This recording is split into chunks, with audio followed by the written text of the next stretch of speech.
భారతదేశము ఎడారీకరణ ముప్పును ఎదుర్కొంటుందన్నమాట.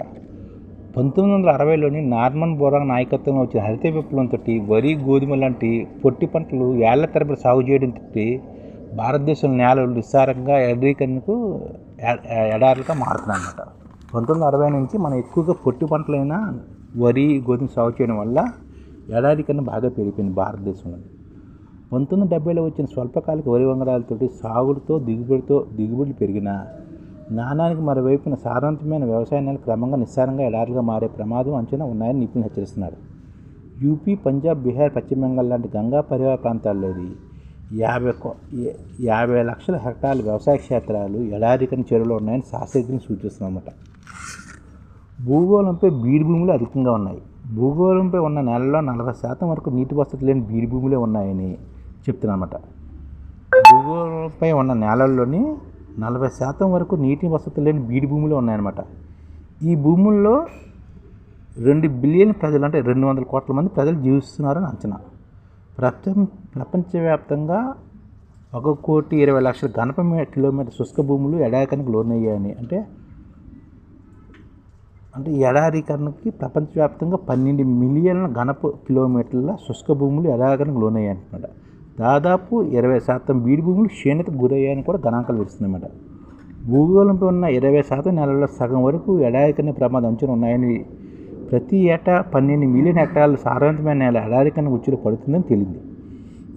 ఈ అవాంఛనీయ సంక్షోభం ఫలితంగా 300 కోట్ల మంది ప్రజలు ఆహార కొరతతో పేదరికంలో కూరుకుపోతున్నారని, ఈ దుష్పరిమాణాల వల్ల 100 కోట్ల మంది ప్రజలు ఆకలి చావుల బారిన పడతారని అంచనా వేస్తున్నారు. ఈ ఎడారీకరణ వల్ల దుష్ప్రభావాలు ఎలా ఉంటాయంటే, సహజ విపత్తు లేదా మానవ కృత్రిమ కార్యకలాపాల వల్ల సారవంతమైన నేల నిర్వీర్యమై నిస్సారం కావడాన్ని ఎడారీకరణగా పేర్కొంటున్నారు.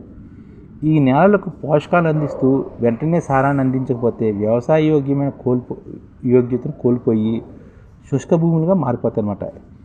ఈ నేలకి పోషణలు అందిస్తూ సారాన్ని అందించి వ్యవసాయ యోగ్యంగా మార్చాలన్నమాట. సకాలంలో స్పందించిన పక్షులను కొంతకాలానికి నేల నాణ్యత నశించి క్రమంగా వ్యవసాయ దిగుబడులు తగ్గి పూర్తిగా శాస్త్రంగా కోలుకొని దుస్థితికి చేరుతాయని, ఎడాలను తప్పిస్తాయని చెప్తారన్నమాట.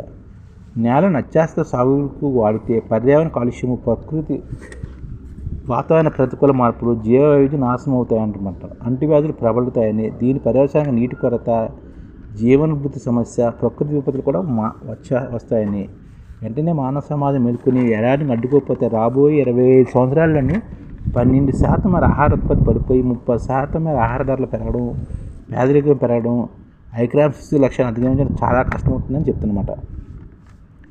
2030 వరకు 350 మిలియన్ హెక్టార్ల నిస్సార ఎడారికరణ నాణ్యాన్ని పునఃప్రతిష్ఠ స్థాపన చేయగా దాదాపు 26 గిగాటన్ గ్రీన్ హౌస్ వాయువులు వాతావరణంలో తొలగించబడతాయని అంచనా వేస్తున్నారు. అంటే దాదాపు 2030 నాటికి 35 కోట్ల హెక్టార్లని ఎడారి భూములని రక్షించాలన్నమాట. దీని ద్వారా 26 గిగాటన్ గ్రీన్ హౌస్ వాయువులను వాతావరణం నుంచి మనం తొలగించవచ్చు. ఎడారిని కట్టడి చేయని వ్యవసాయ ఉపాధులు, అనుబంధ పరిశ్రమలు, పోషకాల లభ్యత, నీటి లభ్యత, జీవ వైవిధ్య పరీక్షణ పెరిగి వాతావరణంలో సకారాత్మక మార్పు పునాది పడుతుందన్నమాట. అందుకనే ఎడారికరణ కట్టడికి మార్గాలు మనం కనుక్కోవాలన్నమాట.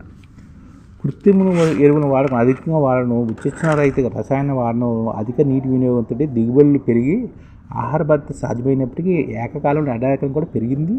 దానివల్ల అది మన భారతదేశానికి అంతా విచారకరమన్నమాట.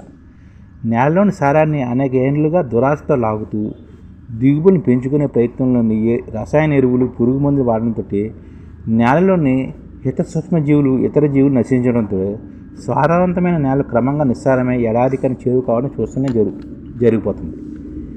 నేల ఎడారీకరణ, నేల కోత, నేల నాణ్యతలు, క్షీణతలు కాలక్రమంలో జరగడం వాస్తవంగా అనుభవంలో మనం గుర్తిస్తున్నాం కూడాను. అడవుల నరికివేత, పచ్చిక బయళ్ళు, చెట్లు చేమలను తొలగించడం, పశుగ్రాస వినియోగం, వ్యవసాయ క్షేత్రాల విస్తరణ, రోడ్ల నిర్మాణం, పట్టణీకరణ, పారిశ్రామికరణ లాంటి మానవ ఆధునిక ప్రక్రియలు ఎడారీకరణకు అనేక రెట్లు పెంచడానికి దోహదం చేస్తున్నమాట. అత్యాధునిక యంత్రాల వినియోగము, ఒకే రకమైన పంటలు వేయడము, నేల నాణ్యతను అతిగా పేల్చడము, నేల కాలుష్యం లాంటి కారణాలతో నాణ్యమైన నేలను నిస్సారంగా ఎడారుగా తలపించడం ప్రారంభిస్తున్నాయి. ఆహార వ్యర్థాలు తగ్గించడంతో పాటు పంట మార్పిడి పద్ధతులు, పరిమితి పట్టణీకరణ, విచక్షణారహిత ఎరువులు, పురుగు మందులు వాడకం లాంటి అనేక చర్యలు ఎడారీకరణగా అడ్డుకోవచ్చు అన్నమాట. సారవంతమైన నేలలు మానవాళి ఉనికి ప్రతిరూపాలుగా తెలుసుకుంటూ గ్రీన్ హౌస్ వాయువుని నియంత్రించేయడమే కాకుండా మొక్కల్ని, జంతువుల్ని, మానవాళిని సుసంపన్నం చేయడానికి ఎడారికన్నా అడ్డుకట్ట వేయాలన్నమాట.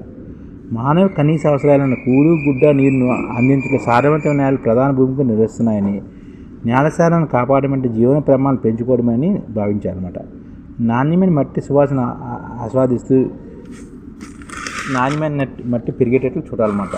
దీని ద్వారా ఎడారీకరణను మనం తగ్గించాలి. ఎందుకంటే భవిష్యత్తులో ఎడారీకరణ పెరగకుండా ఆపడం ప్రజలందరూ తక్షణ కర్తవ్యంగా భావించి ఎడారీకరణ ఆపాలన్నమాట. లేదంటే భవిష్యత్తు మానవాళికి ఎంతో నష్టం. ఈ ఛానల్ ముఖ్య ఉద్దేశం ఏంటంటే మన తెలుగు రాష్ట్రాల్లో 1 కోటి మందికి సంఘటిత రంగాల్లో ఏ విధంగా ఉద్యోగాలు ఇవ్వవచ్చు, కనీస నెల జీతం 30,000 వరకు ఏ విధంగా ఇవ్వవచ్చు, ఏ విధంగా చేస్తే ఉద్యోగాలు సృష్టించబడతాయో వివరిస్తూ ఈ ఛానల్ వీడియోలు వస్తాయి. అలాంటి వీడియోలు మీకు కావాలంటే మన ఐడిఎఫ్ భాస్కర్ ఛానల్ని సబ్స్క్రైబ్ చేసుకోండి. ఐడిఎఫ్ అంటే ఇండియన్ డెవలప్మెంట్ ఫోర్స్. ఈ వీడియోలు చూసిన తర్వాత మీకు నచ్చితే లైక్ చేయండి, మీ ఫ్యామిలీ మెంబర్స్కి షేర్ చేయండి, మరియు మీ ఫ్రెండ్స్కి షేర్ చేయండి. Thank you. నమస్కారం.